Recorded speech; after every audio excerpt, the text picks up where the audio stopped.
அனைவருக்கும் வணக்கம் ஃப்ரெண்ட்ஸ். இன்றைக்கி பார்த்திங்கன்னா நம்ம மஞ்சள் அறுவடை பண்ண போகிறோங்க. மஞ்சளை பொறுத்த வரைக்கும் நான் ரொம்ப எல்லாம் ஒன்றும் கேர் பண்ணலைங்க. நான் ஃபர்ஸ்ட் டைம் வந்து அறுவடை பண்ணது உங்களுக்கு காமிச்சேன். எப்படின்னா நான் வந்து தைப்பொங்கலுக்கு வாங்கின அந்த மஞ்சளில் சின்ன பீஸ் வச்சேங்க. அது பாட்டுக்கு வளர்ந்துச்சுங்க. தண்ணி மட்டும் ரெகுலராக ஊற்றிட்டே வந்தேங்க.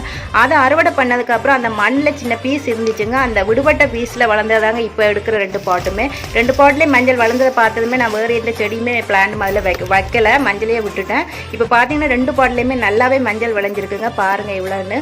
ஆனால் நான் மஞ்சள் சரி காஞ்சிடுச்சு, நம்ம எடுக்கிற டைம் ஆகிடுச்சு, மஞ்சள் அறுவடை பண்ணுற டைம் ஆகிடுச்சுன்னு தண்ணி ஊற்றல 2 நாள். அது வந்து கொஞ்சம் காஞ்சிடுச்சு. ஸோ இப்போ மறுபடியும் தண்ணி ஊற்றி அதை கொஞ்சம் லூஸ் பண்ண விட்டுருக்கேன் மண். பாருங்கள் எவ்வளோ அறுவடை பண்ணுறாண்டு.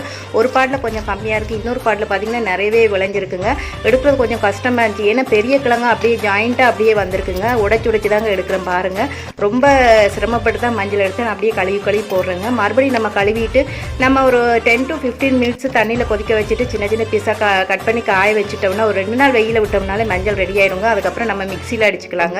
அடித்தோம்னா நல்ல வாசனையாக இருக்குங்க. நம்ம மாடி தோட்டத்தில் மஞ்சள் வளர்க்கலாம், ரொம்ப ஸ்லோவாக வளர்க்கலாங்க. ரொம்ப ஒன்றும் நம்ம பெருசாக அதுக்கு கேர் எடுக்க வேண்டிய அவசியம் இல்லைங்க. இதை பாருங்கள் இவ்வளோ மஞ்சள் பளபளன்னு இருக்குதுங்க. ரொம்ப ஹாப்பியாக இருக்குங்க. தேங்க்யூ.